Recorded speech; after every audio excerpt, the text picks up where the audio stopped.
প্রিয় শিক্ষার্থীবৃন্দ, কেমন আছো তোমরা? আমরা আবার আরেকটি ক্লাস নিয়ে হাজির হলাম। দশম শ্রেণী ভোকেশনালের ড্রেস মেকিং 2 বই থেকে একাদশ অধ্যায় ডাইং, প্রিন্টিং এবং ফিনিশিং এই চ্যাপ্টারটা নিয়ে আমরা আলোচনা করতেছিলাম। পূর্বের ক্লাসে আমরা ডাইং সম্পর্কে আলোচনা করেছি, আজকে আমরা প্রিন্টিং এবং ফিনিশিং সম্পর্কে আলোচনা করব। ডাইং প্রিন্টিং সম্পর্কে আলোচনা করার আগে ডাইং এর কথা একটু মনে করিয়ে দিই। ডাইং এ হচ্ছে কাপড়ের সব জায়গায় সমানভাবে রং করা থাকে, কাপড়ের সর্বত্র সমানভাবে রং করাকে ডাইং বলে। আর প্রিন্টিং এ কাপড়ের সর্বত্র সমানভাবে রং করা হয় না বা একই রং দ্বারা রঞ্জিত করা হয় না। যে কোনো একটা কাপড়, মনে করো সবুজ, ব্লু বা যে কোনো রঙের একটা কাপড়, ডাইং করা কাপড়ের উপরে আমরা যদি কোনো কিছুর ছবি ফুটিয়ে তুলতে চাই, যদি কোনো কিছুর ছবি, সেটা প্রাকৃতিক দৃশ্য হতে পারে, কোনো যে কোনো ছবি আর কি, শিল্পীর মনে যত শৈল্পিক গুণ আছে তা দ্বারা সে যে কোনো ধরনের ছবি যদি ফুটিয়ে তুলতে চায়, তাহলে আমাদেরকে প্রিন্টিং এর দ্বারস্থ হতে হবে, প্রিন্টিং ব্যবহার করতে হয়। আচ্ছা, তাহলে প্রিন্টিং কাকে বলে? প্রিন্টিং বলতে বোঝায় কাপড়ের কোনো নির্দিষ্ট অংশে নির্দিষ্ট ডিজাইন অনুযায়ী, কাপড়ের কোনো নির্দিষ্ট অংশে নির্দিষ্ট ডিজাইন অনুযায়ী রং করার যে প্রক্রিয়া, তাকে প্রিন্টিং বলে। আচ্ছা, প্রিন্টিং কত প্রকার বা কীভাবে করা যায়? প্রিন্টিং সাধারণত 4 প্রকার বা 4 ভাবে করা যায়। একটা হচ্ছে hand block printing, stencil printing, screen printing আর রোলার প্রিন্টিং। নামগুলো একটু লক্ষ্য করো: hand block printing, stencil printing, screen printing আর রোলার প্রিন্টিং।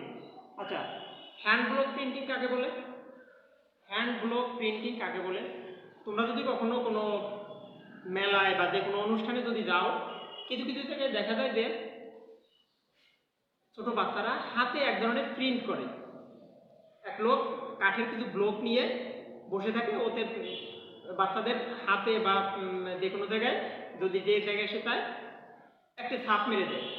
তারপরে বাসা বাড়িতে বা অফিসে আমরা সাধারণত যেগুলোকে সিল বলি, কাগজে সাইন করার পরে একজনের নামাঙ্কিত সিল আমরা ইউজ করি, প্যাডের থেকে কালি নিয়ে সিল দিই। আসলে এই সিস্টেমটার নামই হচ্ছে হ্যান্ড ব্লক পদ্ধতি, যেটার মাধ্যমে আমাদেরকে ছাপ দেওয়া হয়, সেটা কাঠের টুকরা হোক বা রাবারের টুকরা হোক বা প্লাস্টিকের টুকরা হোক, ওটাকে বলে ব্লক। তাহলে এটা প্রথম পদ্ধতিটা হলো হ্যান্ড ব্লক প্রিন্টিং, মানে হাতের সাহায্যে ব্লক দিয়ে কোথাও ছাপ দেওয়াকে হ্যান্ড ব্লক প্রিন্টিং বলে। হ্যান্ড ব্লক প্রিন্টিং এর কিছু কিছু সুবিধা, কিছু কিছু অসুবিধা আছে। সুবিধা অসুবিধা কি? সুবিধাগুলোর ভিতরে থাকতে পারে যে ইচ্ছা মতো এতে কাপড়ের দৈর্ঘ্য বা প্রস্থের উপর আমাদেরকে খুব একটা নজর দিতে হয় না। কাপড়ের দৈর্ঘ্য যত বড়ই হোক আমরা সব জায়গায় ব্লক করতে পারবো, প্রস্থ যত বড়ই চ্যাপ্টা হোক বা যত বড়ই ছোট হোক আমরা সেগুলো ইচ্ছা মতো বা মাপ মতো করতে পারবো। Hand block printing. এরপর আছে স্টেনসিল প্রিন্টিং। স্টেনসিল প্রিন্টিংটা কি? স্টেনসিল প্রিন্টিংটা হচ্ছে অনেকটা তোমার প্যাটার্ন ব্যবহারের মতো। এতে হয় কি, এক ধরনের স্টেনসিল ধাতব পাতের উপরে অথবা পানি নিরোধক কাগজের উপরে ডিজাইন করে কাগজগুলো কাটা হয়, ডিজাইন করে কাগজগুলো কাটা হয় যে আমি কোথায় গাছ আঁকবো, কোথায় পাখি আঁকবো, কোথায় পশু বা অন্য কোনো কিছু আঁকবো। এগুলো হচ্ছে কাগজের উপরে প্রিন্ট করে, কাগজের উপরে নকশা করে কাটা হয়। এরপরে প্রিন্টিং টেবিলে যে কাপড়টি প্রিন্ট করা হয় সেটি বিছানো থাকে। এরপর ওই প্যাটার্ন বা মার্কার বিছানোর মতো আমরা এই কাটা কাগজটা, যেটার উপর ডিজাইন কাটা রয়েছে, এই কাটা কাগজটা বিছানোর পরে এর উপর দিয়ে বিল্ডিংয়ে বা দেয়ালে রং করার মতো করে ব্রাশ বা তুলি দিয়ে আমরা রং করে দেবো বা স্প্রে করেও রং করে দিতে পারি। এতে হবে কি, কাগজ যে যে জায়গায় কাটা আছে শুধুমাত্র সেই জায়গায় দিয়ে রং প্রবেশ করে কাপড়ে লাগতে পারবে, আর যেখানে কাগজ কাটা নেই সেখান থেকে রং লাগতে পারবে না। আর কাগজটি যেহেতু পানি নিরোধক, তাই সে এই রঙও শোষণ করবে না বা অন্য কোথাও রং ছড়িয়ে দিতে সাহায্য করবে না।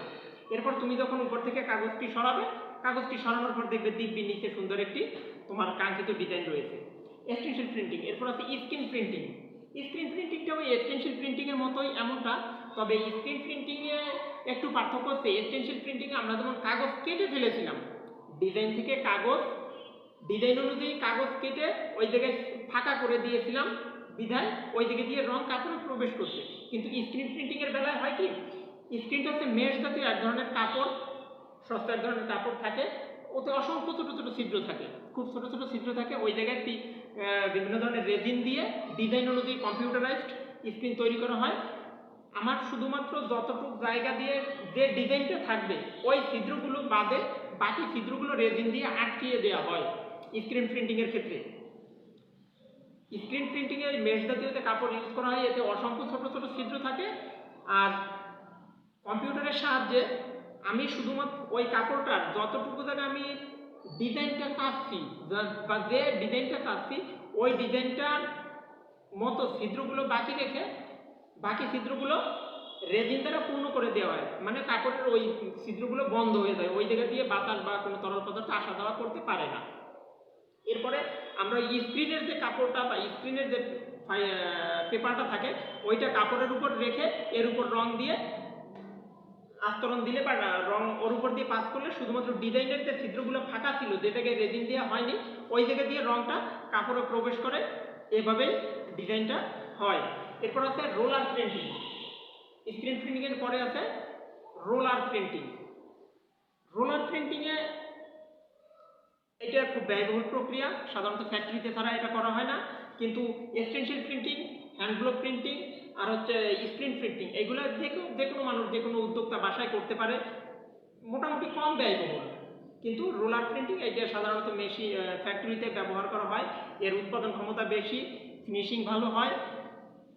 রোলার প্রিন্টিংয়ে হয় একটা রোলার বা সিলিন্ডার। রোলার বলতে আমরা বুঝি গোল কোনো জিনিস, বা সিলিন্ডার জাতীয় গোল কোনো রাউন্ড কোনো জিনিস, এর গায়ে হচ্ছে বিভিন্ন ধাতব পদার্থের বা ধাতব পাত দিয়ে ডিজাইন খোদাই করা থাকে। ডিজাইন খোদাই করা থাকে আর এর ভিতরে রিজার্ভ ট্যাঙ্ক থাকে, ওইখানে আছে সে যে প্রিন্টিং যে সলিউশন এটা থাকে।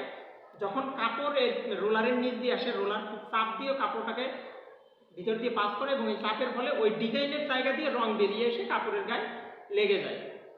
এইভাবে হচ্ছে রোলার প্রিন্টিং কাজ করে। আচ্ছা, প্রিন্টিং সম্পর্কে আমাদের আরেকটু জানা দরকার যে প্রিন্টিং এর ক্ষেত্রে কি ব্যবহার করা হয়, কেন ব্যবহার করা হয় এগুলো। প্রিন্টিং এর সাথে রন্ধক পদার্থ ছাড়াও রেজিন, থিকেনার, বাইন্ডার, সফেনার ইত্যাদি কেমিক্যাল ইউজ করা হয়। বাইন্ডারের কাজ কি? বাইন্ডারের কাজ হচ্ছে আমি যে প্রিন্টিং যে সলিউশনটা বানিয়েছি এটাকে কাপড়ের সাথে টেনে ধরে রাখা বা আটকিয়ে রাখা, আঠা জাতীয় একটা জিনিস, একে বাইন্ডার বলা হয়। এরপর আছে থিকেনার। থিকেনার কি? থিকেনার বলতে আমাদের থিকেনার মানে আমরা যে প্রিন্টিং এর জন্য যে পেস্ট রংটা গুলাই এটাকে একটু পেস্টের মতো করার জন্য, এটা যেন কাপড়ের উপর রাখার সাথে চারিদিকে ছড়িয়ে না যায়, এই ছড়িয়ে যাওয়া রোধ করার জন্য আমরা থিকেনার ব্যবহার করি। এটা ওই সলিউশন বা দ্রবণটাকে একটু ঘন করে এবং কাপড়ের উপর থেকে যেন চারিদিকে ছড়িয়ে না যায়, ডিজাইনের সূক্ষ্মতা বা ডিজাইনটা যেন ঠিক থাকে এটা নিশ্চিত করে থিকেনার। থিকেনারের পর আছে রেজিন। রেজিন কি কাজ করে? রেজিন আর বাইন্ডার প্রায় একই ধরনের কাজ করে।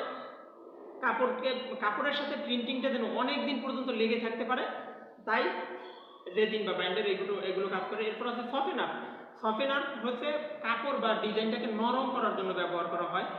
এমন হলো যে আমরা ডিজাইনটা করছি কিন্তু যে জায়গায় ছবি আঁকা রয়েছে বা যে জায়গায় ডিজাইনটা আছে ওই জায়গায় শরীরের সাথে খুব আনইজি ফিল হচ্ছে, ভালো লাগতেছে না, এই সমস্যাটা যেন না হয় এর জন্য সফেনার ইউজ করা হয়। সফেনার হচ্ছে ডিজাইনটাকে নরম রাখে বা নরম করতে সহায়তা করে। আচ্ছা, আমাদের প্রকারভেদ দেখলাম কি? Hand block printing, stencil printing, screen printing আর রোলার প্রিন্টিং। এগুলো হচ্ছে কি কি উপায়ে প্রিন্টিং করা যায়, কি কি উপায়ে আমরা আমাদের কাঙ্ক্ষিত পোশাকে কাঙ্ক্ষিত ডিজাইন আনতে পারি। আচ্ছা, এরপরে আছে যে কি কি স্টাইলে প্রিন্ট করা যায়, কি কি স্টাইলে বা কি কি কেমিক্যালের মাধ্যমে প্রিন্ট করা যায়। আগে আমরা দেখেছিলাম যান্ত্রিক পদ্ধতিতে কিভাবে ছাপটা আমি দেব, কিভাবে ছাপটা আমি বসাবো সেটা। এরপর আছে আমাদের কি কি স্টাইল, কি কি কেমিক্যাল ব্যবহার করি আমরা। এসেছে direct steam style, pigment printing style, azoic style, discharge style এবং রেজিস্ট স্টাইল। নামগুলো তোমরা মুখস্থ করবে। Direct steam style, pigment printing style, azoic style, discharge style এবং রেজিস্ট স্টাইল। আমাদের চ্যাপ্টারের সর্বশেষে যে পয়েন্ট আছে সেটা হচ্ছে টেক্সটাইল ফিনিশিং। টেক্সটাইল ফিনিশিং বলতে কি বোঝায়? টেক্সটাইল ফিনিশিং বলতে বোঝায় টেক্সটাইল দ্রব্যকে পরবর্তী প্রসেসের জন্য তৈরি করা অথবা বাজারজাতের করার উপযোগী করার জন্য আমরা যেসব কাজ করে থাকি তাকে টেক্সটাইল ফিনিশিং বলে। যেমন টেক্সটাইল ফিনিশিং এর একটা প্রক্রিয়া হতে পারে ক্যালেন্ডারিং। আমরা নর্মালি বাসায় আমরা যেটাকে আয়রন করা বলি, কিন্তু সেটার ফ্যাক্টরিতে বা আরেকটা শব্দ হচ্ছে ক্যালেন্ডার করা। কাপড়কে মসৃণ করার জন্য ক্যালেন্ডার করা হয়, সফেনার করা হয়, তারপরে আছে স্কাওয়ারিং, ব্লিচিং, এইগুলো করা হয়। এখন স্কাওয়ারিং ব্লিচিং কাকে বলে? স্কাওয়ারিং হচ্ছে কাপড় থেকে তেল, চর্বি, ময়লা এইসব দূর করার জন্য যে পদ্ধতি অবলম্বন করা হয় তাকে স্কাওয়ারিং বলে। ব্লিচিং হচ্ছে কাপড় থেকে প্রাকৃতিক রং, কাপড়ের আঁশের যে প্রাকৃতিক রং, আঁশের প্রাকৃতিক রংটা দূর করে তাকে ধবধবে সাদা করার জন্য যে প্রক্রিয়া ব্যবহার করা হয় তাকে ব্লিচিং বলে। তারপরে ডাইং, প্রিন্টিং সম্পর্কে তো আমরা বললামই। আচ্ছা, তাহলে টেক্সটাইল ফিনিশিং এর সংজ্ঞাটা কি হতে পারে?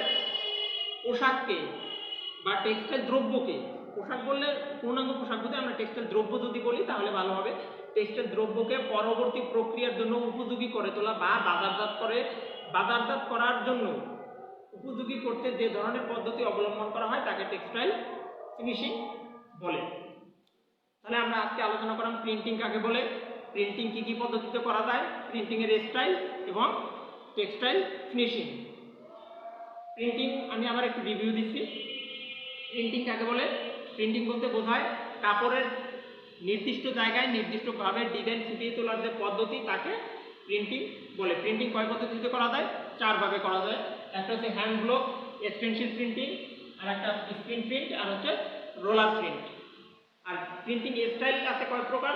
স্টাইল আছে 5 প্রকার: direct screen style, pigment printing style, azoic style, discharge style এবং রেডিস স্টাইল। আশা করি বুঝতে পেরেছো। ধন্যবাদ সবাইকে।